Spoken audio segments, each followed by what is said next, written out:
Bonjour à toi, j'espère que tu vas bien. Aujourd'hui sur Vivons Physiologique, nous allons parler d'un sujet, euh, d'un sujet qui fait un peu froid dans le dos. Non, plus sérieusement, du sujet du froid, le fait d'avoir froid en hiver. Avez-vous remarqué qu'au fil des hivers, qu'au fil que les hivers passent, vous avez de plus en plus froid? Qu'avec l'âge, plus les années passent, plus vous avez l'impression que vous rajoutez des couches de vêtements.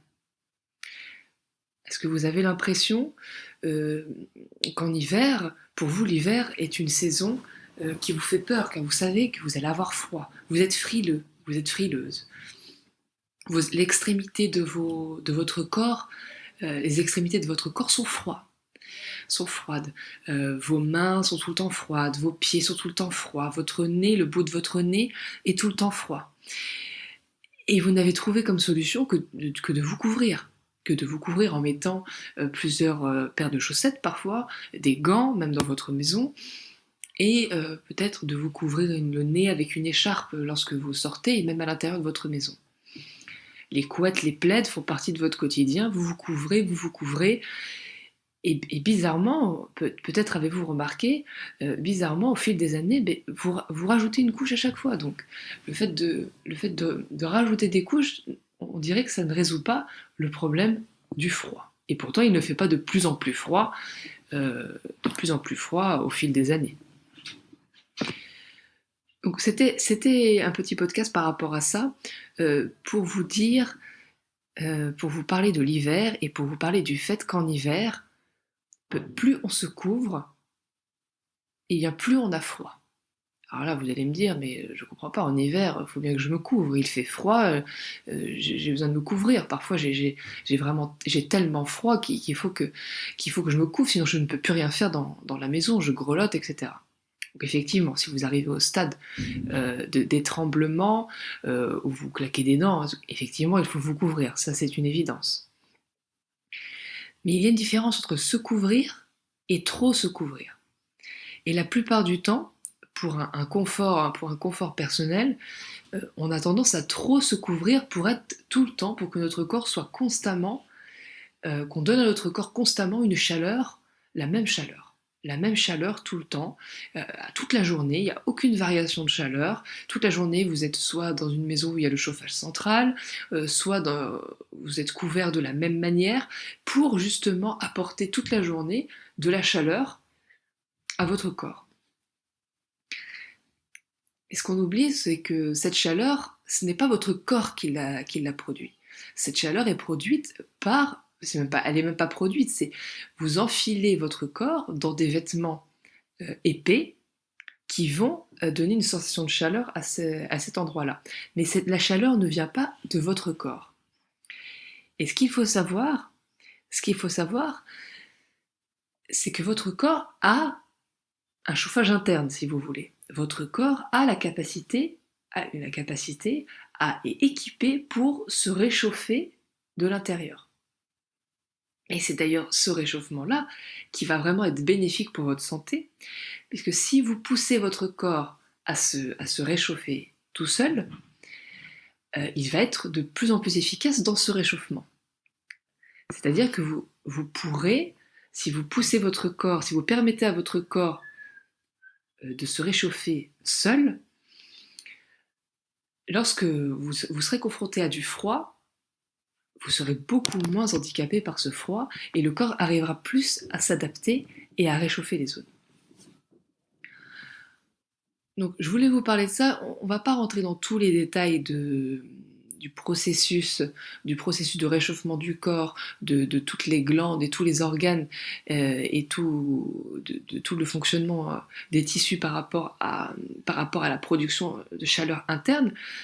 Mais juste, je vais vous parler d'une glande que vous connaissez tous de nom, hein, notamment à cause du fait que beaucoup de personnes ont des dérèglements de cette glande-là, et aussi, surtout, parce il y a eu des scandales, il y a eu des scandales au niveau des médicaments qui sont censés soigner ces dérèglements-là. Donc je vais vous parler de la thyroïde. La thyroïde, c'est un peu le thermostat de votre corps. C'est lui qui a cette capacité justement, par le biais d'hormones, la T3 et la T4 et une autre hormone également, entre autres, de pouvoir justement réguler la température de votre corps. Quand il fait trop chaud, réguler pour que votre corps tout de même puisse supporter cette chaleur, et quand il fait trop froid, de pouvoir justement permettre à votre corps de réguler ce froid et de pouvoir quand même tenir même s'il fait relativement froid. Le problème de nos jours, c'est que lorsqu'il fait froid, tout de suite on se couvre. Tout de suite, même avant qu'il fasse froid, déjà, rien que dans notre lit, on se réveille le matin, on se dit oh là là, on est au mois de décembre. Oh oui, hier à la météo, ils ont annoncé qu'il allait faire 5 degrés. Je me couvre. Vous n'avez même pas laissé le temps à votre corps d'expérimenter le froid qui pouvait se dégager de cette journée, que déjà vous avez enfilé votre soupule, votre pull, votre gilet, ensuite des chaussettes, parfois 2, 3 paires de chaussettes, les pantalons, etc. Et les collants sous le pantalon. Enfin, vous n'avez pas laissé le temps à votre corps d'expérimenter ce froid. Donc, si vous voulez, cette glande, la thyroïde, donc, sécrète des hormones pour réguler la température de votre corps.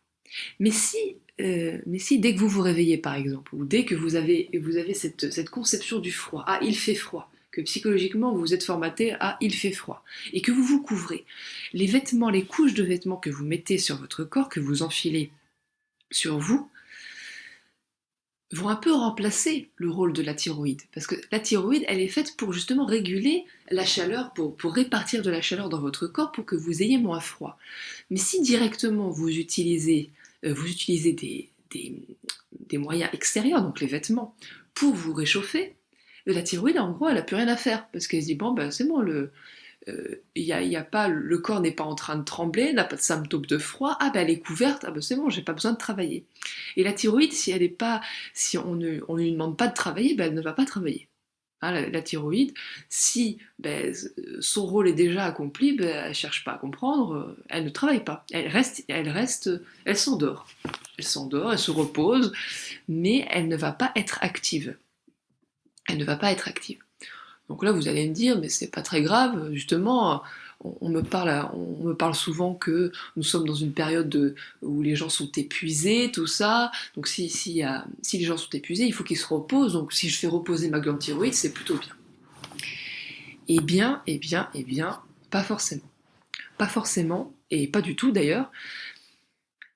Parce que le fait justement de remplacer totalement le rôle de thermostat de la thyroïde par des vêtements, par beaucoup de vêtements la plupart du temps, mais justement la thyroïde va s'endormir, mais elle va tellement s'endormir qu'en fait elle va plus servir. Et c'est-à-dire que dès qu'il va faire un tout petit peu plus froid que la veille, votre corps ne va pas réussir à réguler la chaleur, donc vous allez devoir vous couvrir davantage, et vous couvrir, et vous couvrir, et vous couvrir, et jusqu'au moment où vous allez vraiment devenir très très frileux. Donc il y a énormément de personnes qui sont extrêmement frileux, pour qui l'arrivée de l'hiver, ne serait-ce que l'idée d'hiver fait frémir, que vraiment c'est vraiment quelque chose de très très compliqué l'hiver, et il fait froid, et je supporte pas le froid, j'ai froid au cou, j'ai froid aux mains, j'ai froid aux pieds. Et la plupart des personnes témoignent que, avec l'âge, ça ne s'arrange pas. C'est-à-dire que plus elles vieillissent, plus elles ont froid. Et plus elles sont jeunes, et notamment les enfants, ils peuvent être, il va faire moins de 10 degrés dehors, et ils vont être dehors en train de courir, ils vont être peut-être pas en t-shirt, quoique j'en ai vu, mais par exemple, ils vont être en polo manche longue, ils vont être comme ça, ils vont être dehors, il fait moins de 10 degrés, ils sont en train de courir, et ils n'ont pas froid. Vous les touchez, ils ne sont pas froids. Ils ne sont pas froids. Car leur corps, bon, il y a d'autres processus aussi qui rentrent en compte, mais notamment leur thyroïde fonctionne pleinement, fonctionne totalement, elle est totalement active, elle n'est pas du tout endormie, et dès qu'il va y avoir une baisse de la chaleur corporelle, à cause justement du fait qu'on soit dehors dans un environnement extérieur un peu froid, la thyroïde va faire son travail et va faire autant qu'elle peut pour réguler cette chaleur. Effectivement, il y a une limite à tout ça. Vous mettez vos enfants en t-shirt à -2, ils vont avoir froid. surtout s'ils ne sont pas habitués. Ils vont avoir froid, ils vont le grelotter, c'est évident. Et c'est là justement où il faut essayer d'interpréter les symptômes de froid. Quand vous commencez à grelotter, quand vous commencez à trembler de froid, que vous avez, donc il est évident qu'à ce moment-là, au moment où il y a ces grands symptômes de froid qui sont le fait de trembler, de grelotter et de vraiment avoir voilà, d'être froid de partout, d'être froid de l'intérieur, qu'on a l'impression d'être froid de l'intérieur et de trembler, là c'est le moment où effectivement on est allé trop loin. On est allé trop loin dans notre capacité à supporter le froid et il est grand temps de se couvrir. On est d'accord. Ce qu'il faut bien comprendre, c'est que justement cette thyroïde, il faut l'activer. Cette thyroïde, il faut l'activer pour que la chaleur, pour qu'elle puisse produire de la chaleur qui va réchauffer notre corps. Mais si on ne lui laisse pas la possibilité de s'activer, elle ne s'activera pas et elle va s'endormir pendant plusieurs années. Alors que le but est quand même que notre corps fonctionne de lui-même. Parce qu'à force de se couvrir, à un moment, on est trop couvert, on se dit c'est pas possible, le froid, je ne supporte vraiment pas, on augmente le chauffage à fond, c'est pas possible. Et ça prouve la faiblesse de nos corps. Nos corps deviennent de plus en plus faibles et ne supportant pas des températures. On n'habite pas non plus en Norvège ou je ne sais où.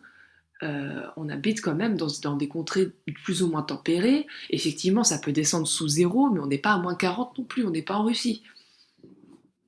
Donc, s'il y a des températures aux alentours de zéro, on se met à mettre le chauffage à plus de 20 degrés, 22 degrés, 23 degrés, voire plus, et qu'on est couvert par-dessus, c'est problématique. C'est problématique et ça prouve vraiment que nos corps sont trop faibles. Alors, quelle est la solution? Donc, il y a plusieurs solutions. Et elle doit être adaptée à chacun. La solution, c'est de renforcer nos corps. C'est de renforcer nos corps et de permettre à notre thyroïde de pouvoir s'activer.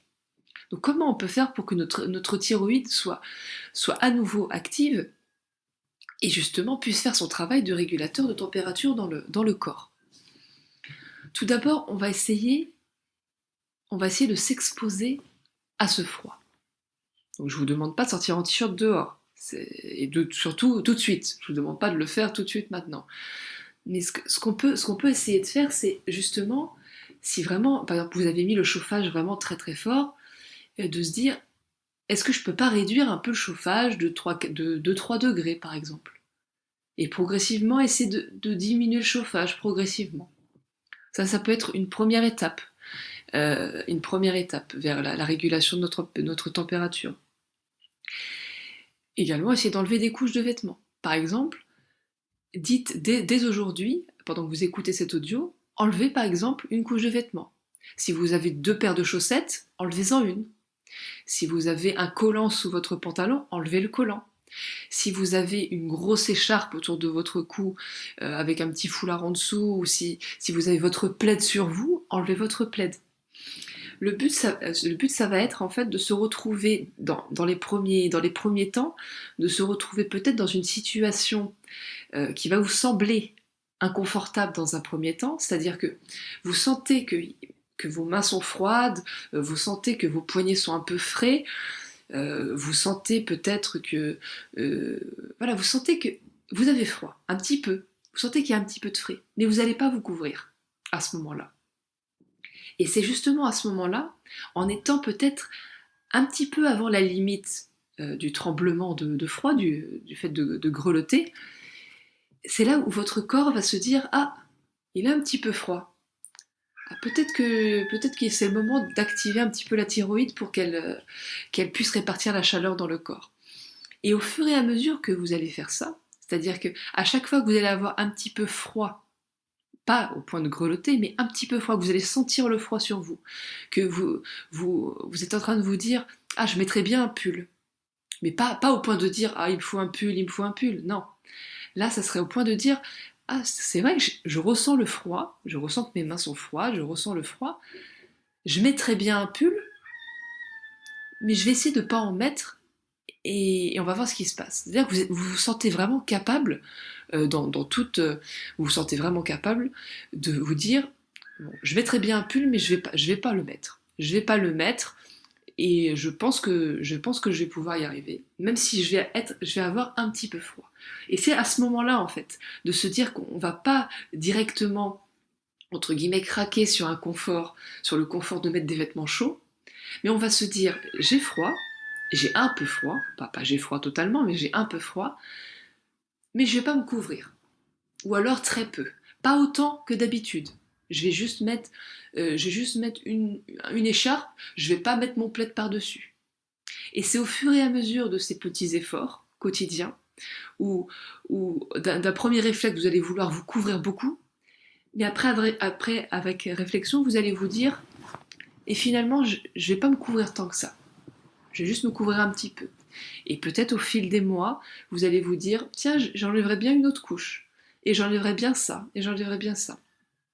Pour qu'au final, vous puissiez euh, résister au froid et vous puissiez justement sortir de chez vous ou alors aller dans une pièce qui n'est pas forcément chauffée de votre maison, c'est possible, hein, tout le monde n'a pas le chauffage central, parfois il y a des pièces qu'on ne chauffe pas, et quand on doit aller dans ces pièces, c'est terrible, on se dit non, il faut que je me couvre, tout. Essayez d'aller dans ces pièces ou aller dehors, justement, aller dehors quand il fait un peu frais, par exemple le matin, tout ça, sans pour autant se couvrir de plusieurs couches, vraiment de se couvrir correctement, de se couvrir un minimum. On sort dehors, on teste un peu, si on n'est pas en train de trembler de froid, mais qu'on se dit effectivement, je sens le frais sur moi, mais je ne vais pas me couvrir à outrance. Et ça, c'est très important dans le renforcement du corps, et c'est avec cette petite habitude-là, cette petite technique-là, qu'au fur et à mesure, votre thyroïde va se réactiver et que vous aurez de moins en moins froid, même si vous prenez de l'âge. Parce que la notion d'âge, en fait, n'a rien à voir. Si on a froid de plus en plus euh, quand on vieillit, c'est parce que nos corps sont de plus en plus fatigués, parce qu'on les a malmenés, et qu'au fur et à mesure, on les affaiblit en fait par le fait d'être dans un confort permanent. Mais si on les expose aux éléments, si on les expose au froid, si on les fait sortir de leur zone de confort, forcément, il va y avoir une amélioration. C'est la fameuse loi de l'hormèse. Si on expose un organisme à un challenge, à un stress adapté à lui, on va avoir une amélioration de cet organisme. Et ça, c'est un des grands principes de physiologie. Et je pense que, et vraiment j'y crois et je l'ai expérimenté sur moi-même, le fait de s'exposer au froid de manière graduelle, hein, à son niveau, donc adapté à notre organisme, hein, c'est pas tout le monde qui du jour au lendemain pourra sortir en t-shirt en plein hiver, et c'est pas le but. Le but, c'est que vous, votre corps, au fur et à mesure, puisse s'adapter à des petits stress ponctuels qui sont par exemple l'exposition au froid. Le fait d'enlever une couche de vêtements, c'est déjà un petit stress.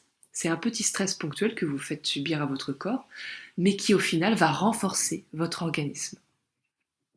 Alors quels sont les autres moyens de renforcer son organisme?